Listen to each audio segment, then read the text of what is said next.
Bienvenidos nuevamente, amigos, a Diálogos por la Región. Esta vez tenemos otro invitado de otra ciudad de América. Nos va a acompañar hoy día Enrique González Sanabria, él es abogado mexicano, y justamente vamos a hablar de México, de la Ciudad de México. Es la ciudad más antigua de América. Antes le llamaban el Distrito Federal, ahora le llaman la Ciudad de México con el anacronismo CDMX, y es una ciudad con muchos contrastes, en el cual el doctor Enrique nos contará acerca de cómo está la Ciudad de México, cómo vive el mexicano en el día a día, cómo les afectó la pandemia, cuáles son los lugares más atractivos de esta hermosa ciudad y gran ciudad, porque alberga a muchos habitantes. Y en esta mañana podremos conversar con Enrique acerca de todos estos detalles de la Ciudad de México. Pero como siempre, quiero agradecer a las personas que confían y auspician este programa. En primer lugar, quiero agradecer a Kefas Perú, arquitectos. Son especialistas en saneamiento de inmuebles, gestiones municipales, notariales, registrales, compra y venta de alquiler de inmuebles, así como el desarrollo de proyectos de viviendas y comercio. Pueden contactarse con ellos a través de Kefas Perú Arquitectos @gmail.com, kefasperú.arquitectos@gmail.com.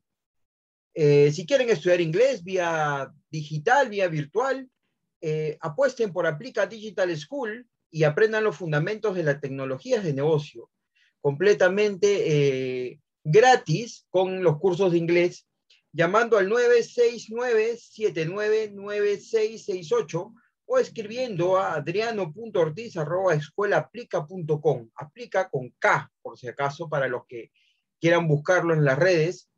Y también queremos agradecer a La Molina Digital, el mejor aliado para tu negocio. A ellos los puedes encontrar en el Facebook como La Molina Digital.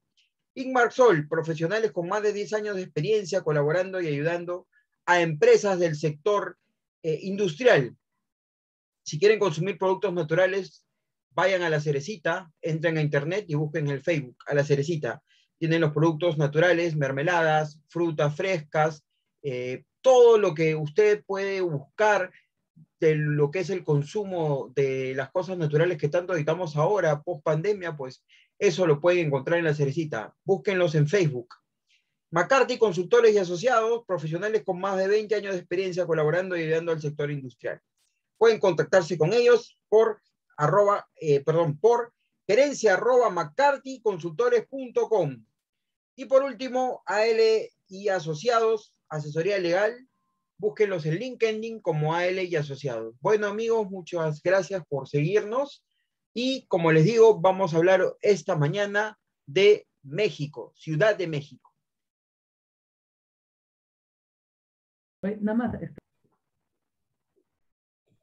Buenos días, amigos de América Latina y Centroamérica. Estamos aquí nuevamente en este programa por Zoom, Diálogos por la Región.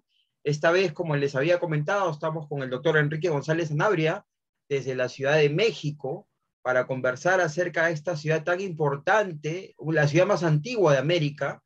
Y quiero darle la bienvenida, en primer lugar, al doctor. ¿Cómo está, doctor? Creo que estamos en el mismo horario ya en México. ¿Cómo le va? Aldo, buen día. Sí, creo que todavía coincidimos en el mismo horario, pero creo que el siguiente fin de semana aquí en México vamos a cambiar de horario. No sé si lo sigamos haciendo. En algún momento el presidente actual dijo que iba a detener este cambio de horario, pero no lo ha implementado y no se ha dicho nada ahorita de que se va el siguiente fin de semana. Entonces ya no sé cómo va, cómo va a cambiar eso si es que cambie. Lo primero que quiero preguntarles, ¿cómo ubicamos a la Ciudad de México dentro del país tan grande que es México? ¿Dónde lo ubicamos, doctor?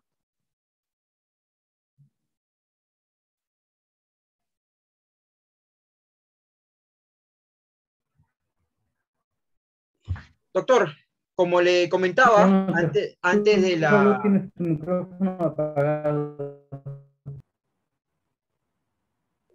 Doctor, como le comentaba, Excelente. para muchos la Ciudad de México es una ciudad muy grande donde agrupa a mucha población del mismo país. ¿Cómo podemos ubicar geográficamente la Ciudad de México dentro del contexto del país que es México?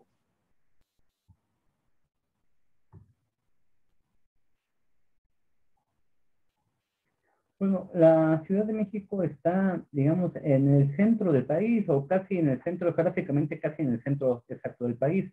Tal vez el centro del país sería más hacia Guanajuato y Hidalgo, que están al norte de la Ciudad de México. Pero podemos decir que la Ciudad de México justamente está en el centro del país y mide cerca de 1,5 millones de kilómetros cuadrados. Sí, es un territorio muy amplio para una ciudad y habitamos en ella poco más de 9 millones de personas, que uno diría, bueno, 9 millones no, tal vez no son mucho en comparación con otras ciudades tipo Nueva York, Tokio y demás, pero aquí la cuestión que somos 9 millones de personas en la Ciudad de México, pero exclusivamente en la Ciudad de México, pero si contamos a las personas en el área conurbada, esto es, los municipios que están pegados a la Ciudad de México, territorialmente pegados a la Ciudad de México, y las personas que viven en esta área conurbada, se señala que área conurbada a estos municipios que viven pegados a la Ciudad de México, y por lo tanto hay mucha convivencia entre gente de esta área y la Ciudad de México. Y así se alcanzan 22 millones, poco más de 22 millones de personas. Entonces ya sí es un número grande para una ciudad. 22 millones que viven dentro de lo que podríamos llamar la Ciudad de México y los suburbios, ¿correcto? Así es. Sí, sí, el área conurbada, correcto. ¿Y cómo están? Nosotros acá en Lima o en Perú lo dividimos por distritos. Ustedes me parece que lo dividen por colonias. Cuéntenos un poquito eso. ¿Cómo están, digamos, agrupadas geográficamente y digamos, a través de municipalidades, comunas? O cómo se mueve geográficamente la ciudad? La Ciudad de México actualmente cuenta con 16 alcaldías, que esta fue una reforma de hace unos 4 o 5 años. Y antes eran delegaciones, ahora ya son alcaldías. Y estas alcaldías sí se dividen en colonias, ¿no? Cada alcaldía va determinado número de colonias, y en las colonias se van haciendo más pequeños, pues están las calles, y las calles es donde uno tiene su casa o su habitación y puede convivir con los vecinos. Eh, ¿Cómo es la diferencia de la Ciudad de México con los demás estados? ¿Por qué? Porque estas alcaldías, que a su vez tienen sus colonias, en los demás estados son municipios, se les llama municipios, ¿no? Este, a, digamos, a las alcaldías en general. Pero la Ciudad de México se ve de un punto diferente. ¿Por qué? Porque aquí residen los tres poderes, tanto el poder legislativo, poder ejecutivo y judicial. Residen en la Ciudad de México, y en la propia Constitución está señalado que al momento que estos poderes cambien de ubicación, pues bueno, también va a cambiar la Constitución de la Ciudad de México y se le considera un estado más de la República, de la República, ¿no? El anterior nombre era Distrito Federal, ya con esta reforma que te digo, se le llama Ciudad de México, pero no es un estado, es una entidad federativa, pero no se considera estado justamente por este detalle que aquí residen los tres poderes de la federación. Y por recibir los tres poderes, imagino que la concentración de la gestión de la República o del país está en la Ciudad de México, más que en otros estados o en otras ciudades, como pasa en muchas ciudades acá en América Latina.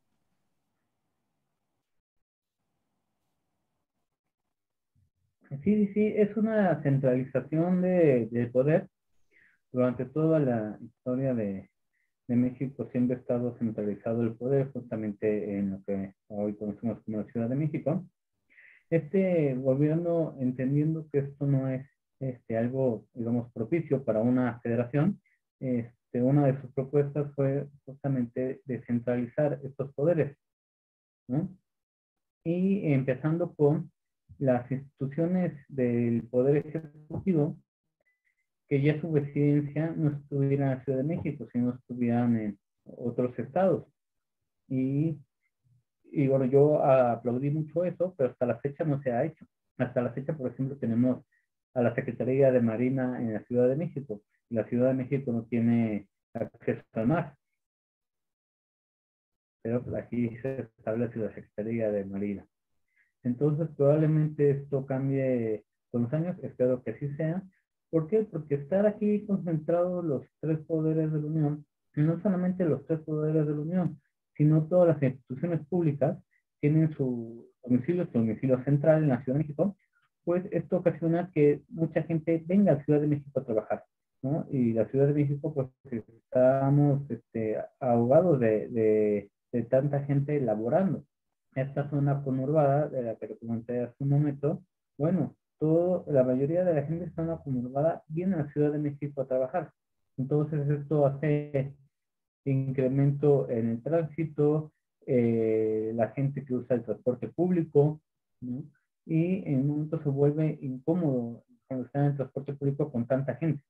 O en el automóvil con tantos coches también se vuelve incómodo. Obviamente se necesitarían otras políticas públicas para mejorar lo de los coches.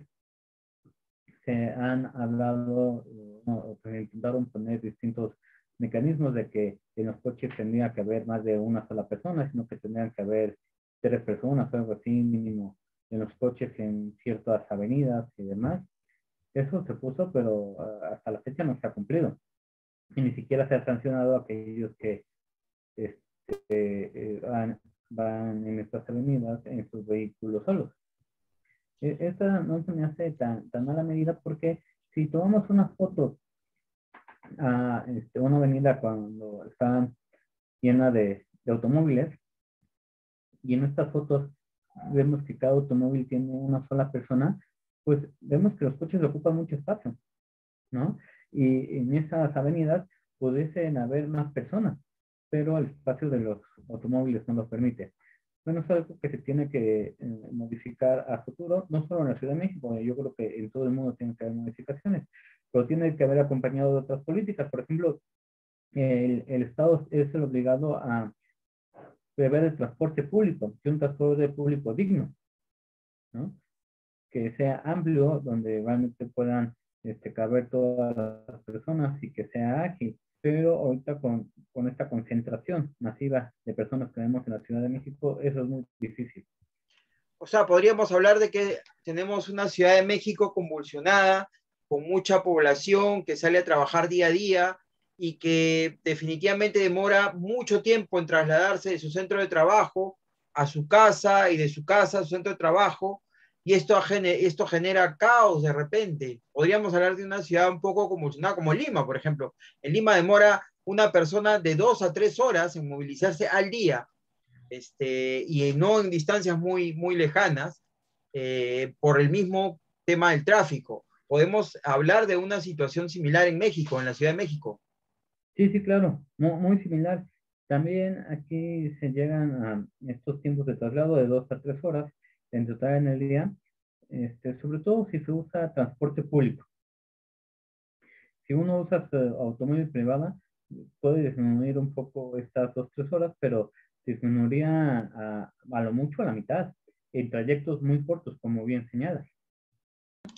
Ahora, doctor, ¿cuáles son las actividades propias de la ciudad en servicios, en productos? ¿Qué hace el ciudadano que vive en México, en la Ciudad de México, en el día, ¿no? ¿A qué se dedica? ¿Cuál es la actividad económica preponderante dentro de la ciudad? Aquí en la Ciudad de México, la actividad redonda son los servicios, precisamente. Y, este, digamos, lo más fuerte lo que atrae en el caso de la inversión extranjera, a que vienen los extranjeros a invertir aquí, son los servicios financieros. Hablando de bancos, de empresas financieras, de seguros, ¿no? Entonces eso se maneja mucho en la Ciudad de México. Y obviamente cualquier otro servicio, al ser centralizado esta cuestión del país en la Ciudad de México, pues aquí se da la mayor parte de los servicios en el país, ¿no? La cuestión de, por ejemplo, digamos, legislativa. Bueno, pues aquí está el Congreso de la Unión y aquí se tiene que hacer esta cuestión de las leyes y demás. Pero obviamente eso ocasiona que se le tenga que dar servicio a los legisladores, ¿no? Que sus alimentos, que su café y demás. Pero esto, si lo extendemos en todas las oficinas, ajá, se necesitan estos servicios. Entonces, en las oficinas financieras, entonces también al lado se tiene que haber cafeterías y restaurantes y demás, ¿no? En las escuelas, en las oficinas de cualquier servicio que me puedas decir, de seguros, de venta de automóviles, ¿no? Todas necesitan principalmente los alimentos y las bebidas. Entonces, exponencializa esta cuestión de los servicios, los grandes, que serían, digamos, los servicios financieros, pero también los pequeños, los alimentos. Y, y unos reparan en otros, porque entonces también si usamos automóviles, también necesitamos servicio automotriz. Necesitamos gasolineras. Podríamos decir que la Ciudad de México es una ciudad de emprendedores, los famosos emprendedores que tenemos en América Latina, que autogeneran su propio empleo para poder subsistir, ¿no? Porque ni siquiera es vivir, sino subsistir y sobrevivir, que es una realidad que se da en muchos países en América Latina, en Lima, en Buenos Aires, pues en Chile también, en Santiago un poco ahora. ¿Usted cree que pasa lo mismo en México, que es en esta ciudad, es una ciudad de emprendedores que buscan, que la luchan día a día por ganarse el alimento, ¿no? Y pagar sus cuestiones básicas, que todo, bueno, todos tenemos, ¿no?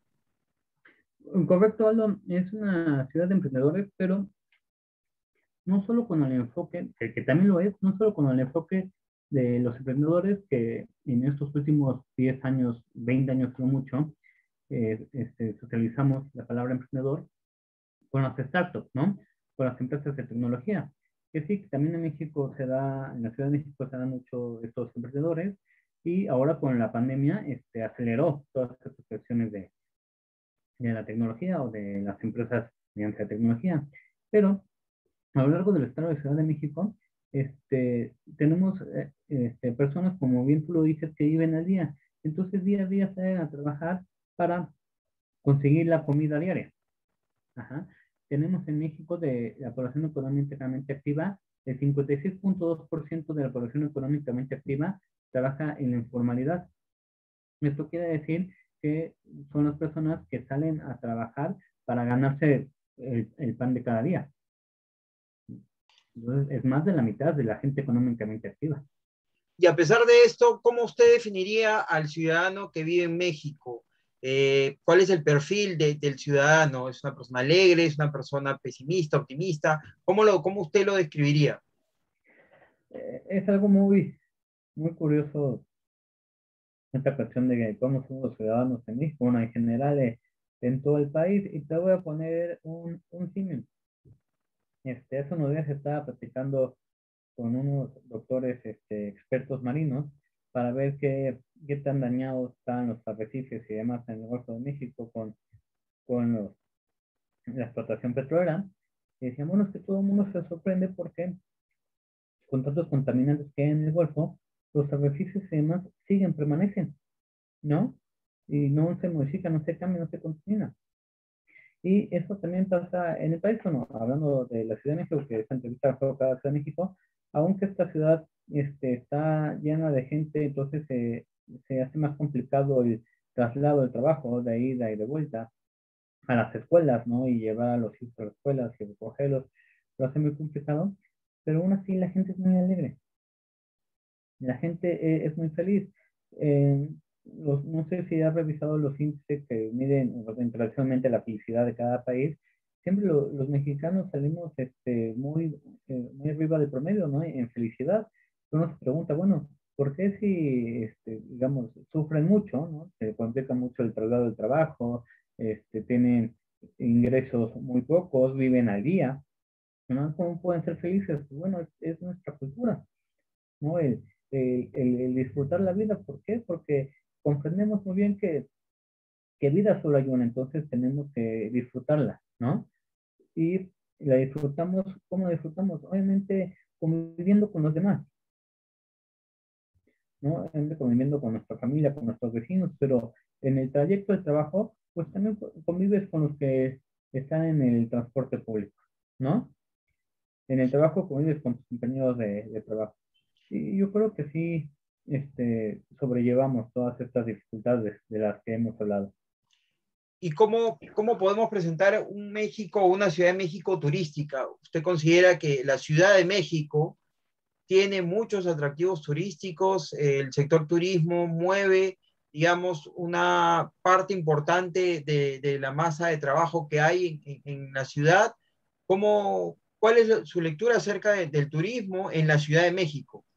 Sí, la Ciudad de México como ciudad, como destino turístico, es muy importante.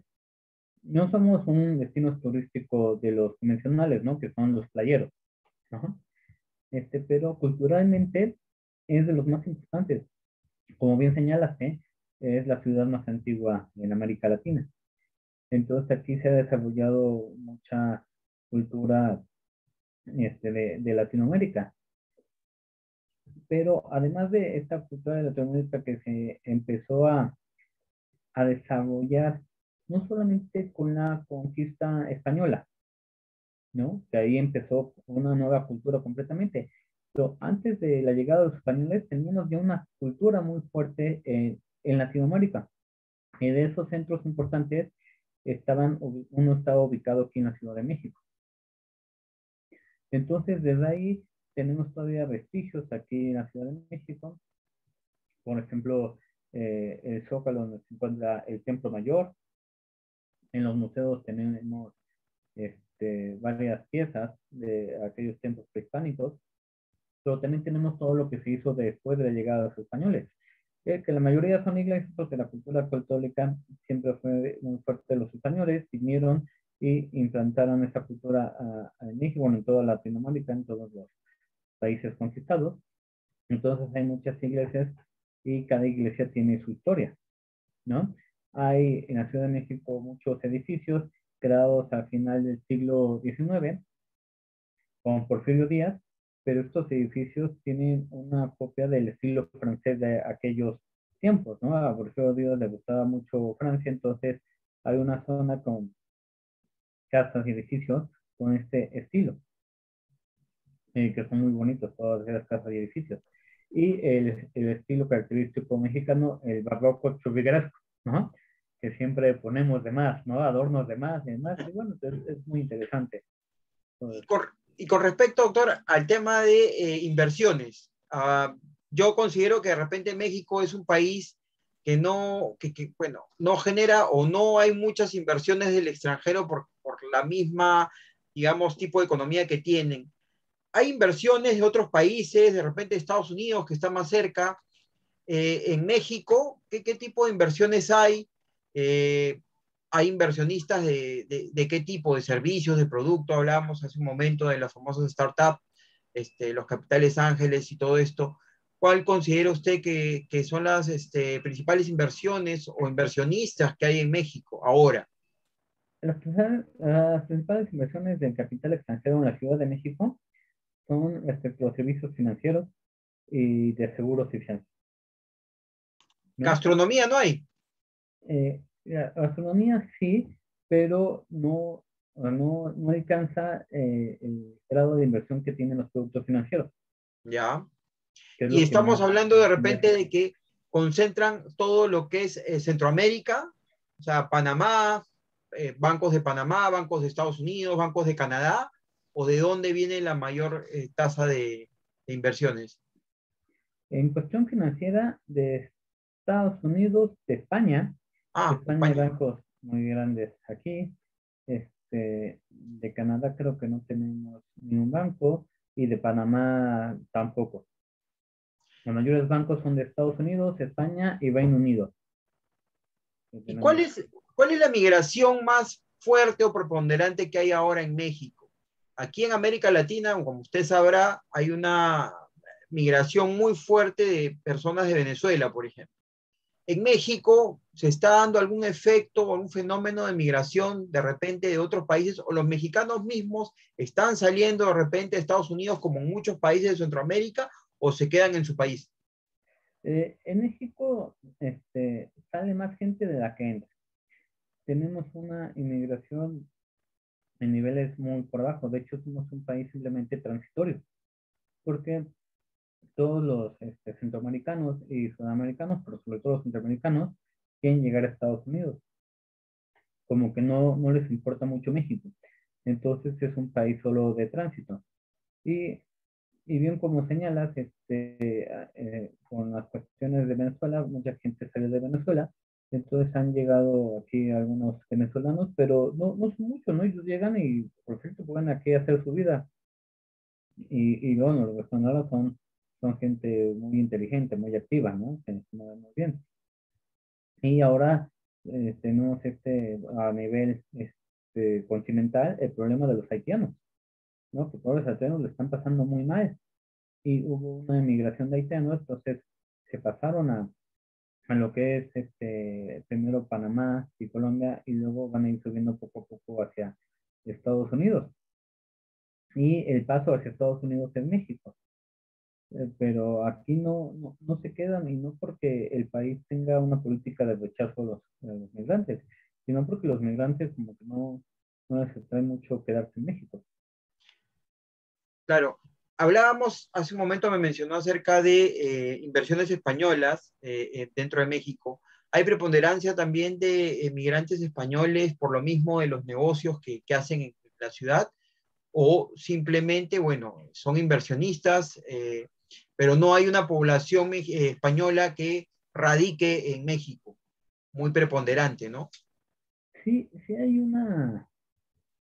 más bien hubo una inmigración española muy fuerte, y aquí radicaron, hicieron su vida aquí, primeros españoles, pero esto fue en los años 30 del siglo XX, ¿no? Cuando el general Lázaro Cárdenas le abrió las puertas a los españoles que justamente huían de su país con la guerra civil que hubo en España y con el ascenso de Franco al poder, que Franco perseguía a los republicanos. Entonces muchos españoles vinieron a México a refugiarse, y Lázaro Cárdenas los recibió muy bien, y eso fue algo muy positivo para México, porque los españoles llegaron con su cultura y demás, y dejaron cosas muy importantes en México, que son de los beneficios de la migración. La migración no es algo negativo, es algo positivo. Entonces, esta migración española, de refugiados españoles, le dejó muy buenas cuentas a México. Ahora, ¿usted considera que los mexicanos de la capital son, digamos, más nacionalistas que los mexicanos que viven en otras ciudades de México? Porque, bueno, siempre se ha visto que los mexicanos son personas que están orgullosas de todas sus costumbres, de su cultura. Acá, por ejemplo, en Perú tenemos Lima, tenemos Arequipa, y siempre hay una rivalidad entre Arequipa y Lima. ¿Allá hay algún tipo de rivalidad de repente entre los mexicanos de la Ciudad de México u otros de otras ciudades? Sí hay una cierta rivalidad, pero una rivalidad que yo consideraría común, ¿no? Porque estas ciudades, estos estados, pues como es gente que vive en el mismo territorio y demás, hacen grupos. Entonces, pues, digamos, por naturaleza, empiezan a abrumar con los otros estados, ¿no? y empiezan estas críticas y demás, pero en un sentido más de broma, de chasco, ¿no? No es una realidad fuerte de que, ay, vemos con alguien de otro estado y lo vamos a golpear. No, no, para nada. Y en estas cuestiones de broma, pues bueno, hay comentarios bastante fuertes, pero sabemos que es broma. Alguna vez hubo un lema, ya hace muchos, muchos, muchos años, que decía, haz patria y nata un chilango. Los chilangos somos los de la Ciudad de México. Y aquí en México contestaron, haz patria y educa un provinciano. Ajá. Pero queda esto en broma, ¿no? Todo es cuestión de broma y no hay. No, claro, pues, de esta cuestión de sentido nacionalista, sí, los mexicanos somos muy nacionalistas. Tal vez si vemos ubicación del territorio, tal vez la población al norte, totalmente pegado a Estados Unidos, tal vez podría ser un poco menos nacionalista, ¿no? Y la población al sur, lo que es Oaxaca, Chiapas, Quintana Roo y Yucatán, no es que no sean nacionalistas, pero o sea, ellos tienen más amor por su territorio, ¿no? Por, digamos, por Chiapas, por Oaxaca. Y, bueno, Oaxaca ha intentado independizarse de distintas ocasiones de México, ¿no? Los yucatecos también, ¿no? Ellos dicen, bueno, yo soy yucateco, ¿no? O sea, sí soy mexicano, pero antes mexicano soy yucateco. Y está bien que tengan ese amor por su territorio. Los del norte, al contrario, como que les llama mucho la atención a Estados Unidos y bueno, son cuestiones, yo creo, naturales, geográficas. Lo que más me interesa fue la última encuesta que sacó el Latinobarómetro, que en el 2020, cuando hubo alternancia, la primera alternancia del gobierno a la presidencia, la aceptación de la democracia estaba arriba del 60% en México. La medición de hace 2 semanas marca una disminución de 20 a 30 puntos. Muchísimo. La aceptación de la democracia bajó muchísimo. Y yo creo que al final de este gobierno se van a tocar esos puntos de que si la democracia es la mejor forma de gobierno o no. ¿Por qué? Porque sale el presidente Andrés Manuel López Obrador. Hay muchos que decían, no, bueno, se va a querer quedar y demás, y eso es inconstitucional. Yo no creo que Obrador se vaya a quedar más de los 6 años, pero sí veo que 6 años son muy pocos para echar a andar un proyecto. Claro. Ajá. En todo caso, se necesitaría más tiempo, pero en México la reelección está prohibidísima por historia. Por historia, la reelección siempre ha sido muy mala en México, ¿no? Deberíamos de buscar otra manera, un cambio ahí, no llamarle reelección, pero habrá que ver un cambio ahí.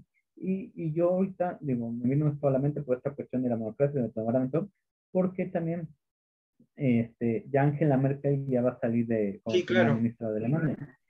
Estuvo 16 años y hizo Sí, un trabajo excelente, sí, sí, sí. ¿no?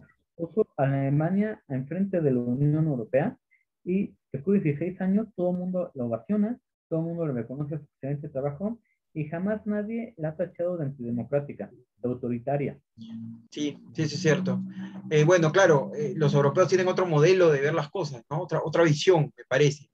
Y en base a eso, quería preguntarle, ¿usted considera que la Ciudad de México en sí es una ciudad de contrastes entre pobres, ricos, entre gente que tiene, digamos, sus servicios básicos y gente que no la tiene?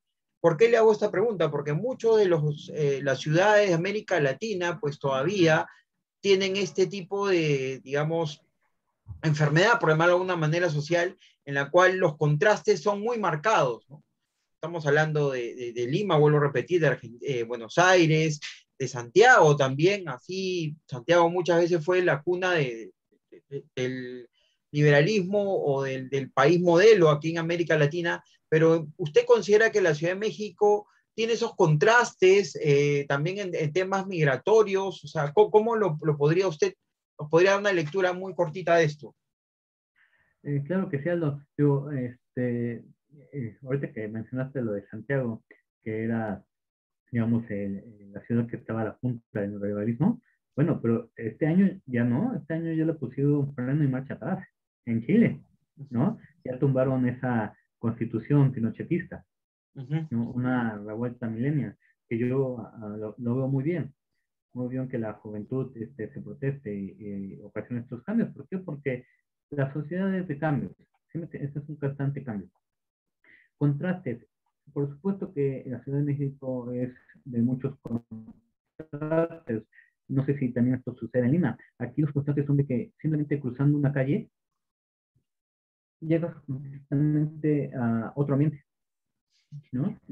Pronto hay territorios, colonias y demás, edificios corporativos muy grandes donde se maneja mucho dinero, demás, y cruzas allá la calle y llegas a un barrio de que la gente no tiene mucho dinero, ¿no? De gente que vive al día, ¿no? De que hay muchas actitudes, o más bien, sí, actitudes y costumbres muy pueblerinas, o sea, muy antiguas. Ajá. Ujú, Y, y en México es así, nada más cruzando calles, ves estos cambios radicales. ujú. Y justamente acaba de haber un temblor ahorita acá en Lima, mientras hemos estado haciendo la pregunta. Y para ya ir terminando con la entrevista, doctor, ¿cuál es su visión de la Ciudad de México de aquí a unos años? Considerando que muchos economistas dicen que ya la gente no va a ver tanto la oportunidad en los países y los inversionistas tampoco, sino en las ciudades. ¿Cuál es su visión de esta Ciudad de México con contrastes, como lo hemos dicho, con, digamos, esta polución de transporte público, con los servicios que hay que mejorar? ¿Cuál es su visión de repente de aquí a unos 5 años de la ciudad? Y bueno, ahora sí me lo ponen muy difícil porque, por ejemplo, ¿O algún comentario? todas las ciudades van cambiando con el tiempo, ¿no? Claro, sí, claro. Todas las ciudades van cambiando con el tiempo. Pero estos 20 años, la Ciudad de México tuvo un cambio súper acelerado. Ajá. De pronto empezamos a tener en las calles segundos pisos, llegaron más empresas extranjeras a poner sus edificios enormes, ajá, y lo que te comentaba, cruzas la calle y te encuentras digamos, a la gente viviendo como siempre ha vivido 200, 300 años, ¿no? Estos contrastes. La tecnología lo que ha hecho los últimos 5 años es acelerar esta cuestión de los ingresos económicos a cierta gente. Pero hay mucha gente que no tiene este acceso a las tecnologías. Y después yo creo, y obviamente voy a ya escribir eso, espero en algún momento se publique, que este acceso a las tecnologías de la información, si bien atrás de ellos hay una protección a los derechos humanos de comunicación y de vivir en sociedad y de acceso al progreso, en algún momento el simple acceso a las TIC se va a convertir en un derecho humano. ¿Por qué? Porque a través de las tecnologías de la información se está creando otro ambiente donde la gente convive y desarrolla su vida. Por lo tanto, lo mismo va a ser un derecho humano. Pero al Ciudad de México le falta justamente que esta mitad de su población ajá, pueda tener ingreso a esta tecnología. Yo creo que sí se va a lograr. Yo creo que todos vamos a estar en un momento con este acceso a las tecnologías y esto va a aumentar la calidad de vida de las personas. El papel del gobierno es importantísimo. ¿Por qué? Porque el gobierno es el que tiene que poner un transporte público adecuado, tiene que ver por los derechos de las personas, bueno, en todos los sentidos, pero en este ámbito de las tecnologías de la información, que no se roben identidades y que no se hagan fraudes tecnológicos. Mm, yo veo al gobierno de la Ciudad de México que está dando pasos en estas cuestiones. Entiendo que los pasos son lentos porque así debe de ser, ¿no? No nos puede cambiar radicalmente de un día a otro, pero los pasos que se han implementado en la Ciudad de México van por buen camino, van con el camino de darle mayor beneficio a las personas en general. Vamos a tener una Ciudad de México más ecoamigable. Las ciudades están, digamos que, mudándose un poco a la tendencia de ya no usar autos con petróleo, con gasolina, sino ver los autos eléctricos, el tema de las bicicletas, el tema de la alimentación más saludable. Vamos a tener un México, una Ciudad de México más ecoamigable, más protectora del medio ambiente de aquí a unos años. ¿Usted lo considera? No, la verdad no creo. ¿Por qué? Porque tengo que ser sincero. La Ciudad de México, bueno, el país México en general, como que nunca ha hecho mucho caso a la ecología, algo que es completamente reprobable. Hasta ahorita se empieza a voltear a ver la ecología, pero estos cambios, como te decía, son graduales, son lentos. Pero ahorita lo que mencionabas de los autos eléctricos y que no se use gasolina y no se hacen estas energías, llamémoslo sucias, pues tiene que ser un cambio también muy gradual, ajá, para que en algún momento dejemos de depender de estos combustibles. Si lo echamos todo así de que, bueno, ya en un año se prohíben las gasolinas y demás, nos va a pasar lo que a Europa le está pasando ahorita. Ahora Europa se fue por el camino fácil y rápido. No energías sucias, ¿no? No combustibles, nada más. ¿Y ahorita qué pasa? Pues no lo midieron bien los europeos, no supieron, no adivinaron las consecuencias, no estaban en su proyecto. ¿Por qué? Porque sí, energía solar sí, pero en la noche no hay sol, ¿no? Sí, que energía eólica, hay veces que no hay viento, ¿no? Y no tenían este respaldo. ¿Y ahora qué pasa? Pues todas las energías están subiendo muchísimo de precio. Sí, eso es cierto. Eso es muy cierto. Bueno, doctor, el tiempo nos venció. Ha sido muy interesante. Esperemos poder conversar nuevamente porque han quedado muchos temas en la agenda. Quiero agradecerle por haber estado en este diálogo por la región, conociendo un poco más a través de usted a la Ciudad de México, una ciudad muy referente en América. Y bueno, esperemos poder estar pronto por ahí. Muchas gracias, doctor. ¿Algunas palabras finales? Aldo, te agradezco la invitación. Con mucho gusto, si otro día me invitas, yo encantado de conversar contigo. Sí, han quedado varios temas. Muchas gracias, Claro que doctor. sí. Y bueno, hasta otra oportunidad. Buenos días desde Lima y bueno, desde México, amigos. Muchas gracias por seguirnos en las redes y volveremos en otra oportunidad con otra ciudad de América. Buenos Un días. saludo desde México para todas y todos. Bueno, amigos, esta fue otra edición de Diálogos por la Región. Como les dije, estuvimos conversando con el doctor González Sanabria acerca de Ciudad de México. Una conversación muy interesante en la cual hemos podido conocer un poco más de esta ciudad a pesar del tiempo reducido que hemos conversado. Y esto yo creo que nos puede ayudar a conocer un poco más a una de las ciudades más importantes de América por su flujo de población, por su flujo económico, por todo lo que implica México, ¿no? Es el gigante centroamericano o norteamericano, aparte de Estados Unidos, y esperemos que esto haya ayudado a conocer un poco más a esta ciudad y de la ciudad al país también. Agradecer nuevamente al doctor González Sanabria por haber estado esta mañana aquí conversando sobre la Ciudad de México. Y quiero terminar nuevamente agradeciendo a nuestros auspiciadores, Kefas Perú, arquitectos, especialistas en saneamiento de inmuebles, gestiones municipales y notariales, registrales también, compra y venta y alquiler de inmuebles, así como desarrollo de proyectos de vivienda y comercio. Si usted quiere alquilar alguna propiedad, pues es momento, si es que usted tiene algún local que de repente está vacío, pues alquílelo. Pero llame a Kefas Perú Arquitectos. Cefas, ya estaba diciendo. Kefas Perú Arquitectos. Contáctense con Kefas a través de kefasperú.arquitectos@gmail.com. Ya saben, si usted quiere alquilar su local, llame a los especialistas, llame a los que saben. Y Kefas Perú sabe acerca de este rubro que es el sector de, inmobiliario. Y quiero agradecer también a Aplica, si quieren que sus hijos o ustedes mismos sean unos, digamos, especialistas en el inglés que es tan importante hoy en día, pues llamen a Aplica Digital School. Aplica Digital School, lo pueden ubicar o llamar al teléfono en Lima o en Perú, el 969-799668. O escríbanle desde otro país a adriano.ortiz@escuelaaplica.com. Aplica es con K, por si acaso, para los que quieran buscarlos en redes.